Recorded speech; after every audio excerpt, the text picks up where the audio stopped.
Do your best to imagine, or maybe don't, what it would be like instead of having running water, your toilet is your basement. Obviously, that is not an ideal situation, but without it, we may have missed out on a very important discovery in our world's history. The microscopic yet deadly disease known as cholera was a topic of discussion at a college interview day that I attended, and I enjoyed it so much I continued researching. I'll be talking about cholera today by first covering its origins, its trials, and then finally an important figure of the time, John Snow. First, we'll talk about cholera. Cholera is a bacteria commonly found in water. According to UCLA's Department of Epidemiology, it was first found in London in 1831, and that was because tens of thousands of people were dying from the similar symptoms. Symptoms provided by the CDC include vomiting and diarrhea, and most commonly, severe dehydration. The severe dehydration caused a grayish-blue tint to people's skin at the time, and so that's where it earned its nickname, the Blue Death.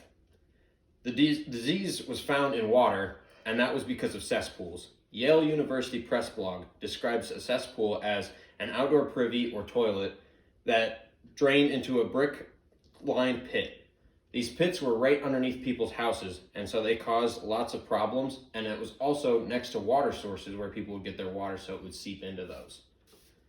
The disease was causing so much death and sickness that they had to do something to change it. So their first plan of action was to clear out these cesspools. At the time, there was a theory called the miasma theory, and according to the Science Museum, it states that miasma is the spread of infectious diseases due to foul-smelling air. So they thought that by clearing out these cesspools, they would get rid of the foul-smelling air, and then everyone would get better. Which is sort of true, because getting rid of all that fecal matter and all of that waste that's underneath your house is going to make you a little healthier, but as it fills back up, it got worse again. So they had to come up with a new plan. Their next solution was creating a sewer system for these. So that instead of draining into the basement of your house, it would drain out into the river. But like I said, cholera is a water-based disease. So as it went into the river, that was part of their water source. So it actually just made things worse. So their problem was they were trying to find solutions for miasmas or air-based diseases when they should have been working on water ones. Thankfully for the people of the time, there was one man who was able to make a change for the better. His name was John Snow. He was from a small farming family and came from nobodies. According to the Matrix, he was sent to private school at a young age in York. At that school, he proved himself very smart and was able to gain an apprenticeship. This apprentice taught him law and medicine, but focused on medicine. He would get to travel around with this apprentice, going to smaller towns, helping try and cure cholera with him. There was one small mining town in particular that he went to that every person that he tried treating for cholera ended up dying. Because of this, he decided to question the methods and how cholera was spread.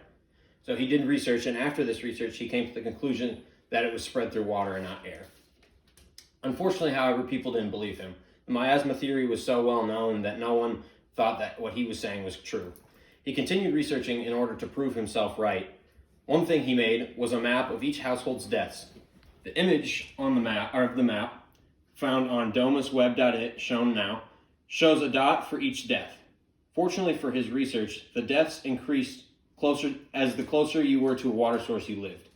This wasn't quite enough to convince people, however, but after his theory was accepted, cholera became easier to contain. In a time where cholera reigned supreme, one man was able to step up and save countless lives.